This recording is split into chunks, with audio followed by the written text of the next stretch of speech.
అందరికీ నమస్తే అండి. హృదయం కదిలించే మంచి కథ చదవండి.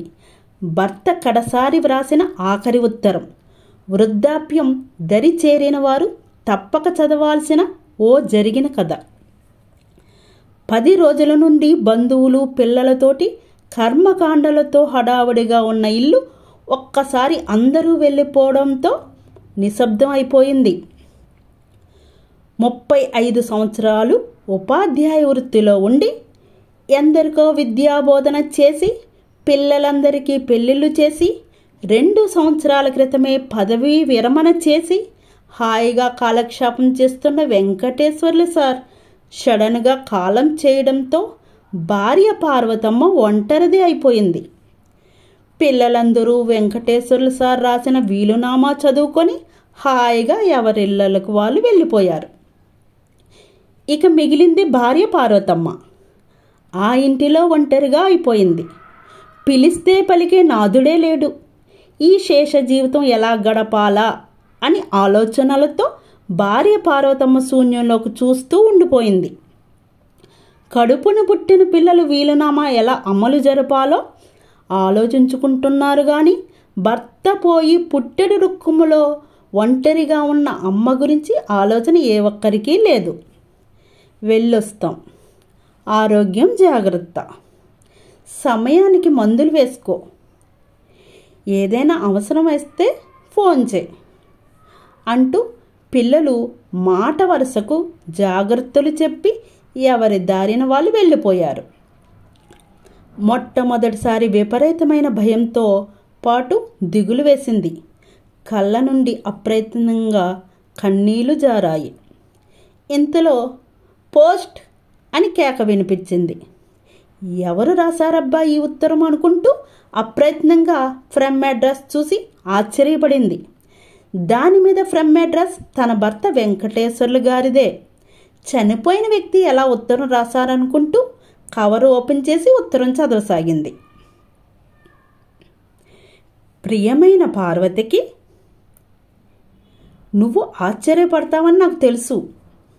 నేను బ్రతుకున్న రోజుల్లో రాసి పెట్టిన ఈ ఉత్తరాన్ని ఢిల్లీ తెలంగాణ భవనంలో పనిచేస్తున్న మన బిడ్డలాంటి నా ప్రియ శిష్యుడు సుబ్రహ్మణ్యానికి ఇచ్చి నేను చనిపోయిన తర్వాత పోస్ట్ చేయమని చెప్పాను.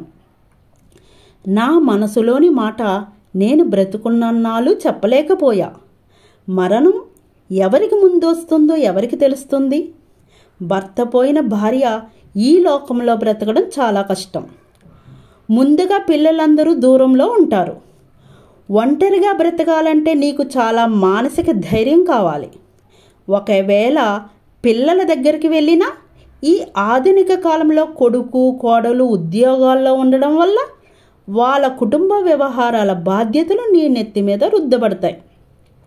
వయసు మీరిన నీకు వంట వార్పు చేయడం చాలా కష్టం.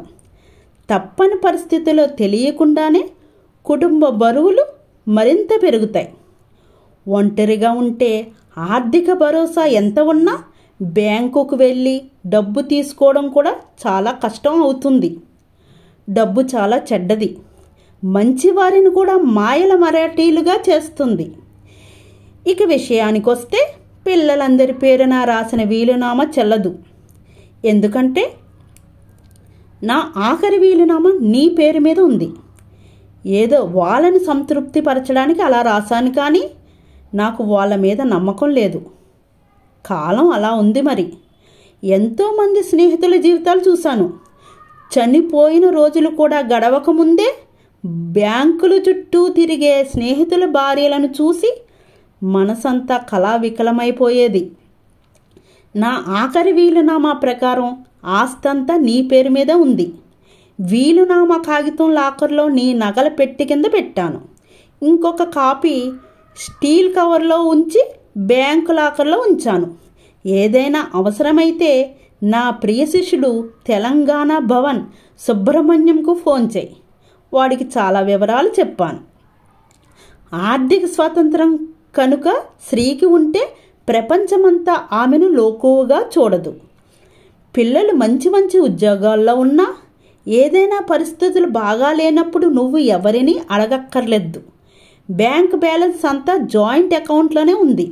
ఒక్కసారి నువ్వు బ్యాంకుకు వెళ్తే పెట్టే నా శిష్యుడు నరేష్ బ్యాంక్ మేనేజర్గా మన ఊరికి బదిలీ అయి వచ్చాడు. వాడు సహాయం చేస్తాడు. ఏ పిల్లల ఇంటికి వెళ్ళినా నీకు స్వతంత్రం ఉండదని నాకు తెలుసు. సున్నితమైన నీ మనసు బాధపడుతుంది. నేను కట్టిన ఇంట్లో నేను సంపాదించిన సొమ్ముతో నీ శేష జీవితాన్ని చక్కగా గడుపు. మానవ పరిణామ క్రమంలో వచ్చిన జీవితానికి నా చివరి శ్వాస వరకు తోడుగా నిలిచిన నీకు చాలా రుణపడి ఉన్నాను.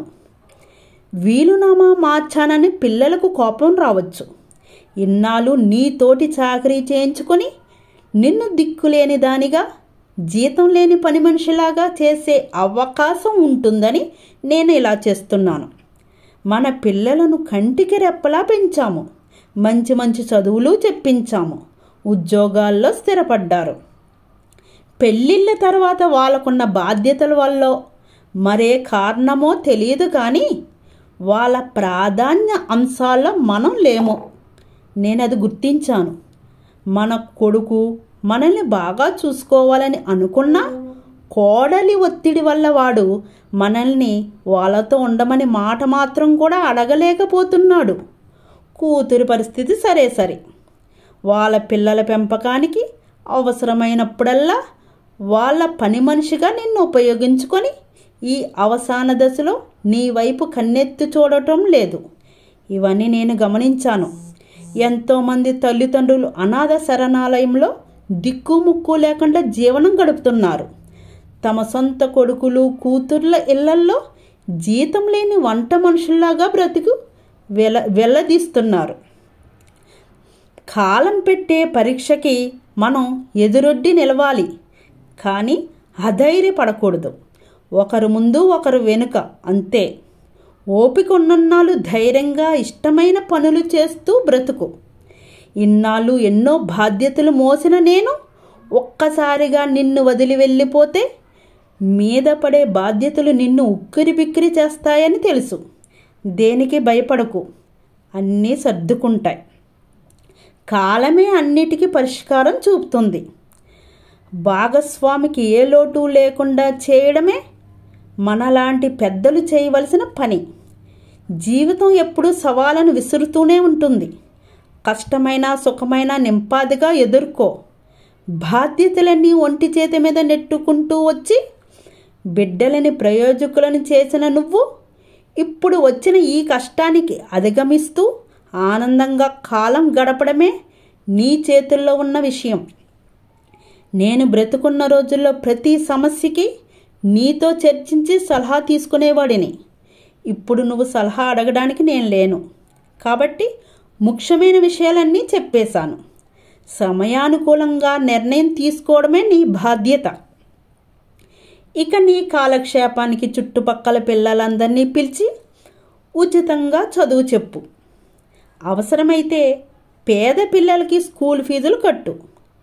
నీకు మానసిక సంతృప్తి కలిగే ఏ పైనైనా సరే స్వచ్ఛందంగా చేయగలిగే ఆర్థిక స్వాతంత్రం నీకు కలిగించాను. ఇట్లు నీ భర్త. ప్రేమతో నీ భర్త.